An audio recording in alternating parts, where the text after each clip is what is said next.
Hey, everybody. Welcome to Rewind and Reflect, the evolution of a friendship, where we believe in the universal truth that nothing happens by mistake or coincidence. And this is our time to tell you our life stories on that subject with you.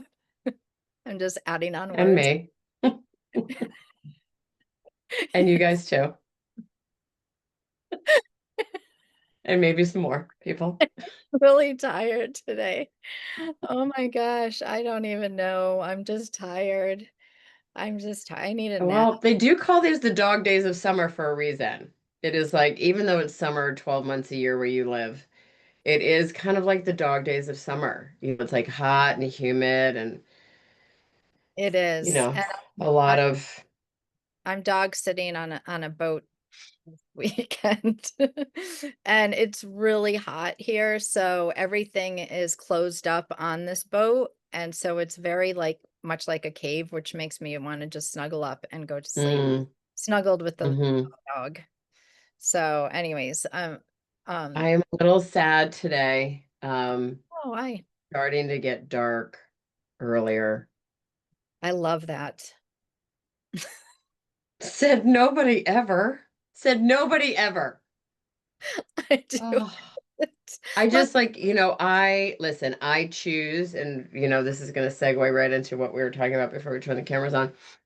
Um, I choose to be in the moment, and I'm so grateful that it is sunny and beautiful today, and I am so grateful that it is still summer.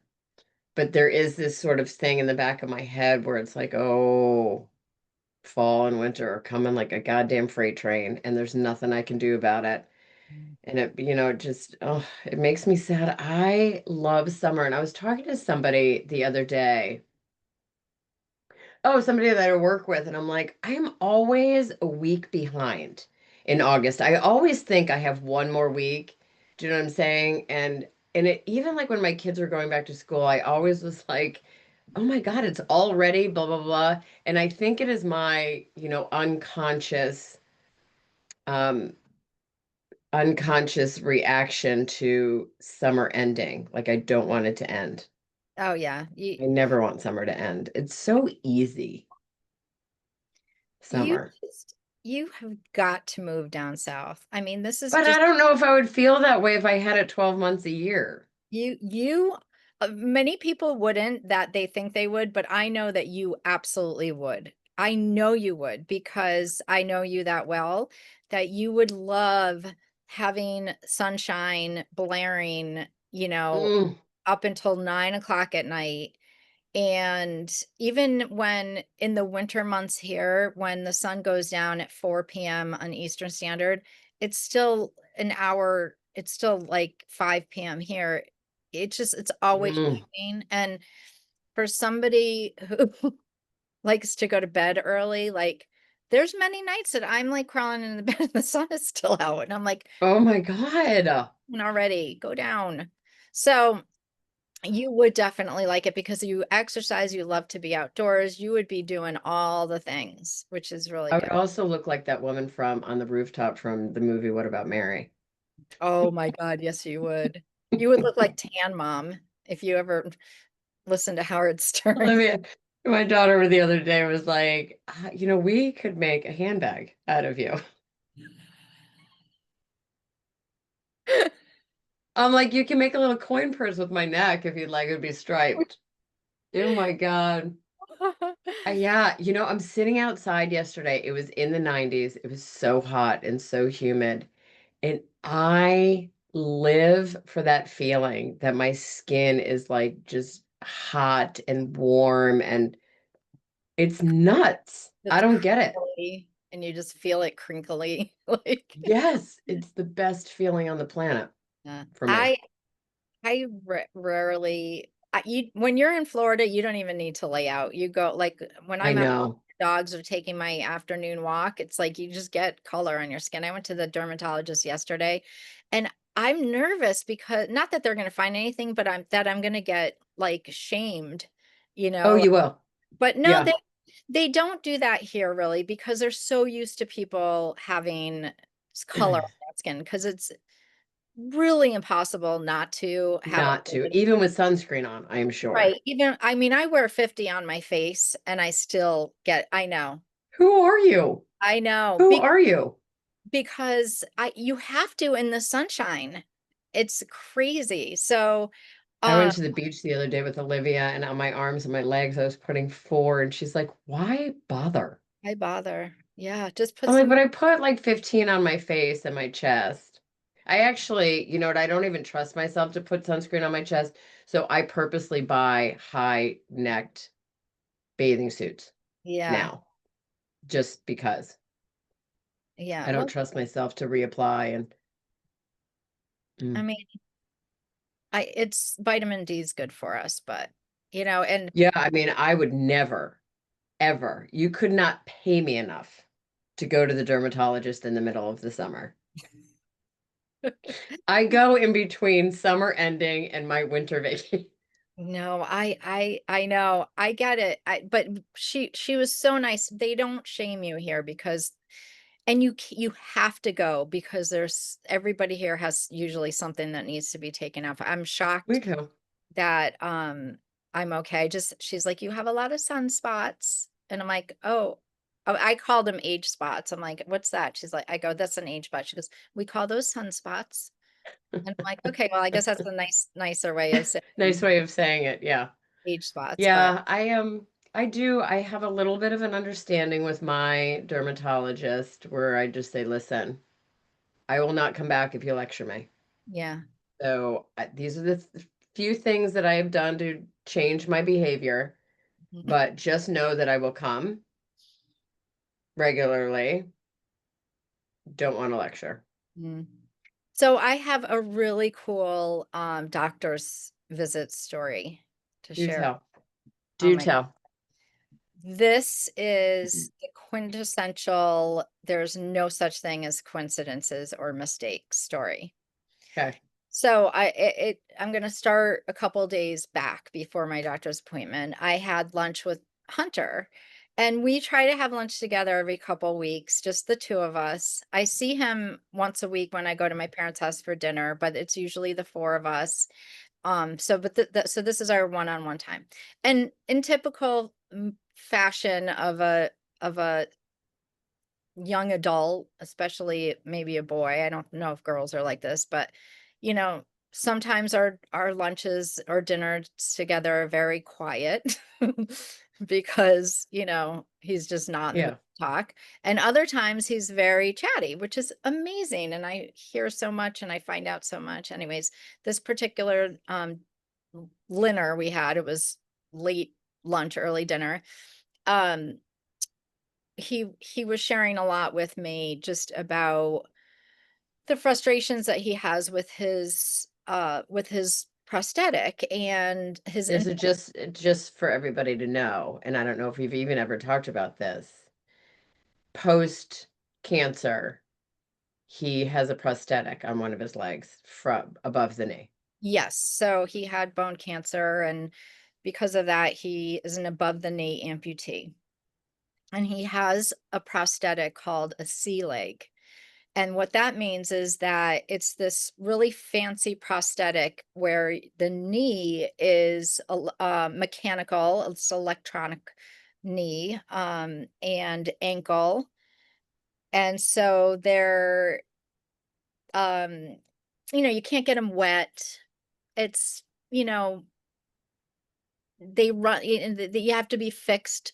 It's like anything else that has mechanics in it. It runs out and you got to get it fixed a lot. So, anyways, so he has, it's not easy to get around in.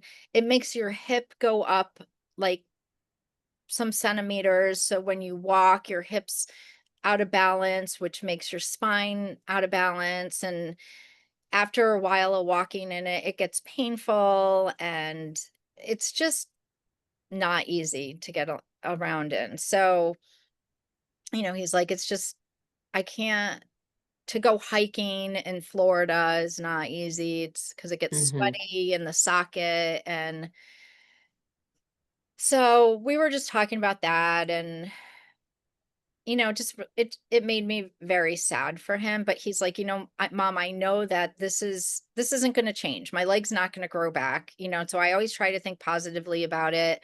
And I understand that like this is the best type of leg that they make, and I'm grateful that I have this incredible prosthetic.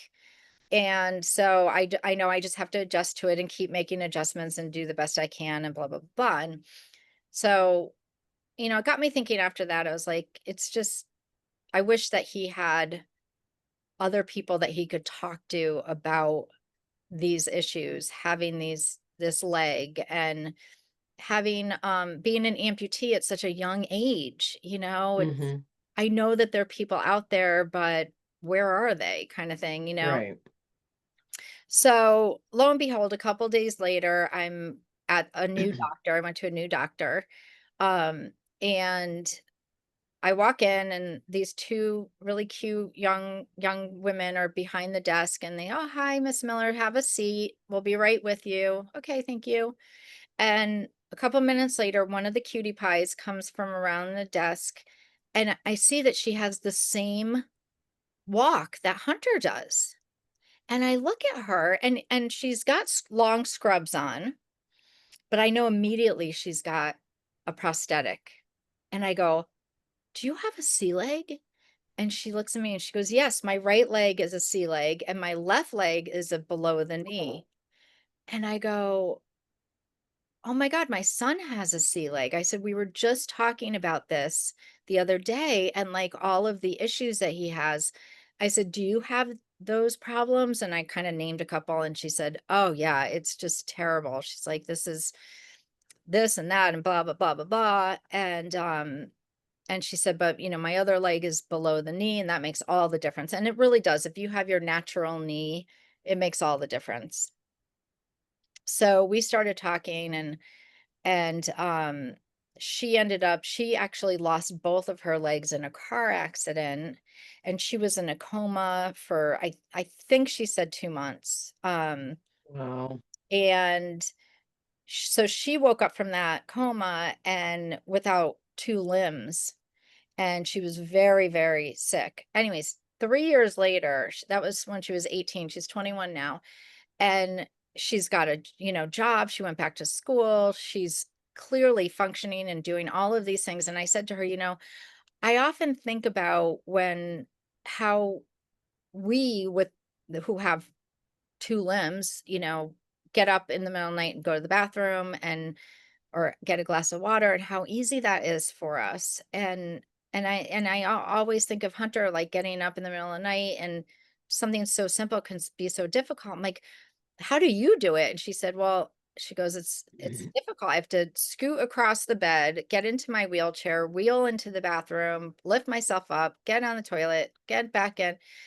And she said, it's not easy." And I just thought to myself, oh, how we take for granted the smallest Hmm. things. Smallest things. So she said, "I'm actually starting a group, a support group for young people, young adults who are amputees." And I was like, "Oh my God, oh my God, oh my God." Now, of course, I don't know if Hunter will go to it. I have no idea, but just the thought that that's going to be out there and that there's somebody close by. And by the way, like, so she's young and she's like, "I just like to hang out with my dog." She has a dog named Stella. Hmm. It's like that same with Hunter. Like he's so tired when he comes home from work, he just wants to hang out with Petunia. And like, I said, so anyways, I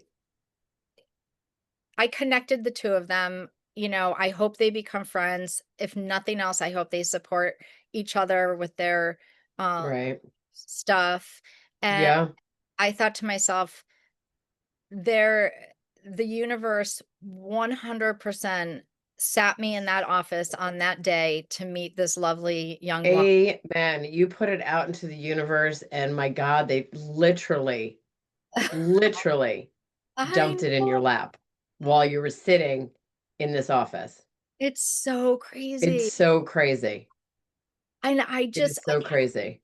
telling her, I'm like, "I am so proud of you, like, how far she's come and just the amount of effort it takes for her Yeah, to get through a day," and I thought her yeah, had it tough, but man, let's just all take a moment to really appreciate emotionally, I mean, we all have struggles, but man, we all mhm, those of us who have every single limb on our body working and yeah.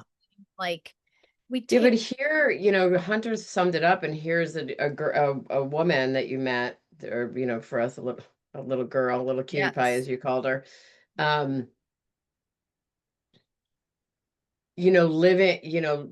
living, choosing to be grateful Mm, rather than having a pity party for themselves, right? I mean, so both of them lost their limbs with two different circumstances. However, they're left in the same situation. okay. And here's two just beautiful examples of young people choosing gratitude Mhm, and realizing that it is a choice mhm. to do that. It's a conscious choice every single day to Yes. be grateful for the things that you do have, you know. No, I know. And both of them, in the both of the situations could have lost their lives. So the Yes, fact that they lost a limb or yes, two yes. in the grand scheme of things is nothing. I know. And a lot of people would come through, and I think of, what was his name? Captain Dan. What was his name in Lieutenant Dan, Lieutenant Dan, who lost both his legs and was so angry, and, "Why angry. did you let me?" Yeah, "Why did you?" Yeah. And a lot of people do come through those situations really angry and pissed at God or Hmm. the world or whatever, and others come through it with such, like, an acceptance and gratitude for having their life, but the challenges that they are faced with and their ability to just face each day with, "Okay, I don't want to have to do this, but I've gotta do it, so I'm gonna do it," you know? I don't. Right. And here's the thing, they take it a step further, and I think this is really valuable to talk about is going from gotta do it to being grateful that you have the ability to do it. Yeah, You and know what then I mean? It's like, okay, a lot of people get up and they're like, oh, not a great situation, but I'm going to push through. And there's this sort of absenteeism about that where they're like, oh, I'm just going to put, like, I just got to do this. Like, and that they're not really practicing gratitude, but they're not angry. They're just sort of on that autopilot hamster wheel kind of thing. It's like they don't even think about it, but it really takes a special person, a conscious decision to say, not only I gotta get up and do this, but I am grateful that I can. and as Kyla Picorni used to say, "I get to do it." And Correct. Kyla was Correct. a good friend of Hunter's who lost her life to cancer. She was Hmm. and who was remarkable, but that was her mantra, "I get to," she Correct. so, um, yeah, and listen, it's not easy to always say, "I get to." It's No. not it's not easy to always come on up, Callie. I got my little doggy here. Sometimes I do get on that hamster wheel and I just get on it and just go, Yeah. It and is the path of least resistance. yeah, and I like that path. I do. I really But do. you know what? In regards to You're this, softer that with path of least resistance um, has very deep tentacles, and it affects everything. What do you mean by that? What do you mean? So when Meaning that like the path of least resistance here, Mhm. where you're just sort of like, you forget the I get to, you forget the gratitude, um, infiltrates into your physical body and infiltrates into the way that you think of things, integrates into your reaction, all of it. That's what I mean by tentacles. Like it has a far reaching in all these aspects Oh, that, when you practice gratitude, I it get it. may be the more difficult path, Yeah. but the infiltration is so much better. So what I'm hearing you say, the way that I can wrap my head around it is the energy field that it creates around you. The least path of Correct. resistance is more of like a just a meh, but when the Mhm. gratefulness, like it raises your vibration and puts out. Yeah, that path of least resistance sort of dulls everything. Yeah, yeah, yeah. So I You got know you what I on that. mean? It's like, "Oh, well, good enough, huh, huh, huh," Yeah, And then you end up over the course of time not feeling anything. You're yeah, sort of numb to it all. right. Um, where to me, when you practice gratitude and you come from a space of I get to, um, it raises your vibration. And then what happens is you're a contribution to all these other things. Mm. I like Not that. necessarily that have to do with you. Like this girl that you met is a huge contribution to the world, Mm. that she took this situation, turned it around. Not only is she grateful and she gets to do these things, she's like, that's on steroids for her as she starts to want to be something, be a part of something bigger than herself. And that comes from that gratitude atmosphere that she has chosen Yes, to live by. I know. She was so remarkable. She really left such an impression on I me. love that. She really did. She was like, she's starting up her own business with her surgeon that worked on, like, she really is taking every, she's just making the best out of all of the Yeah. stuff that happened to her. It's And incredible. it's so nice to hear stories about, young people like that because I do feel like this generation of kids gets shit on sometimes. Yeah. Oh, sometimes a lot. You They know did. what I mean? And it's just like, it's so nice to hear, positive stories about Yeah. that, you know? I mean, it you don't want it to take an accident like that to jolt some, purpose into somebody's life at all. Mhm. I But, know. and she was the first to say, because I said, I asked her when her birthday was, and she told me, and I said, "Oh, you're a Sagittarius, and Sagittarius, like, they like to run wild and they don't want their wings clipped. I know that Mhm. because I am dating a Sagittarius, and I've heard that many times. Don't you clip Mhm. my wings, you know, Mhm. and But on the flip, within that Sagittarius significant other is a zest for life and always a positive attitude. oh, yeah, yeah, for sure. And that's what I'm talking about, the zest for life, like, the need to just go where the wind blows you, right? So, Mhm. and that's what I said to her, and she said, "Oh, I am so like that." And she said, "And that's what I was like at that before my accident." And she said, "And it took me and I ran with it. I couldn't control that impulse. And Mm. then it got me to where I, Mm. got in this accident, and now now she's controlling it and channeling it, using it in a positive way rather Yeah. than reckless, Mhm. and Yeah. I think that's, what happens a lot with the generation of these younger kids. It's a matter of not really knowing how to channel and to grasp Yeah. the Mhm. impulses that come quickly because of all the screen time. I swear it's Yeah. Yeah, I agree with instant that for gratification sure. that they're used to. Yeah, but So, I also, again, it seems as though she has chosen it. You know, Yeah. she didn't, it's not happening by happenstance. She has No, chosen to harness that energy into something positive. I mean, she absolutely. could have had, given, how she lost her legs, she could have not harnessed it and used it in a very destructive manner, Absolutely. and she chose not to. And Yes. I think by choosing gratitude every day, Yeah. uh, gives her that inner motivation to harness it in a positive way.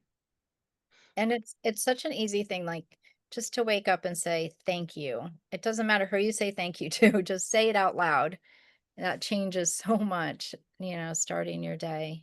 It's funny, I have this woman in my cycling class, like, so urban legend has it that she's like 90 something, but she doesn't look it. I have a bug in my face.